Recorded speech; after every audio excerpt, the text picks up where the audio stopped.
Napoleon Bonaparte, പേരുകേട്ട പോരാളിയും ചക്രവർത്തിയുമായിരുന്ന Napoleon. ഒന്നുമില്ലായ്മയിൽ നിന്ന് തന്റെ സാമ്രാജ്യം യൂറോപ്പിലുടനീളം ഉയർത്തിയ നെപ്പോളിയന്റെ വീരകഥകൾക്കിടയിൽ കാലക്കേടനെന്ന പോലെ കൂടെ കൂടിയതാണ് നെപ്പോളിയന് പൂച്ചകളോട് പേടിയാണ് എന്നുള്ള റൂമറുകൾ. പൂച്ചയെ പേടിക്കണം, പുള്ളി അതിനുള്ളതുണ്ട്. പക്ഷെ തോക്കും കൊണ്ട് വെടിവെക്കാൻ ഇറങ്ങി തിരിച്ച നെപ്പോളിയനെയും കൂട്ടാളികളെയും ഒന്ന് തുപ്പാക്കി പിടിക്കാൻ പോലും സമ്മതിക്കാതെ തിരിച്ച് പറഞ്ഞയച്ച കൂട്ടരുണ്ട്, മുയലുകൾ. 1807 നെപ്പോളിയൻ ഒരു റാബിറ്റ് ഹണ്ട് നടത്താൻ തീരുമാനിക്കുകയാണ്.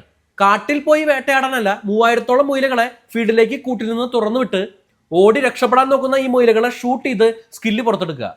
എന്നാൽ സംഭവിച്ചത് നേരെ വിപരീതമായിരുന്നു. കൂട്ടിൽ നിന്ന് തുറന്നു വിട്ടപ്പോൾ ഓടി രക്ഷപ്പെടാൻ നോക്കിയില്ല ഈ മുയലുകൾ. ഇത്രയും നാളും മനുഷ്യർ തീറ്റ കൊടുത്ത് വളർത്തിയ മുയലുകൾക്ക് എന്ത് നെപ്പോളിയൻ, എന്ത് തോക്ക്? ഈ മനുഷ്യരും ഞങ്ങൾക്ക് തീറ്റ തരാൻ വേണ്ടി വന്നാണെന്ന് കരുതി ഷൂട്ട് ചെയ്യാൻ നിന്ന നെപ്പോളിയന്റെയും കൂട്ടാളിയുടെയും മേലേക്ക് മുയലുകൾ പാഞ്ഞെടുത്തു. എണ്ണത്തിൽ വളരെയധികം കൂടുതലായിരുന്ന ഈ മുയലുകൾ ഇവരുടെ മേലിൽ കയറാൻ തുടങ്ങി. ചില മുയലുകൾ അഗ്രസീവ് ആവാൻ തുടങ്ങി.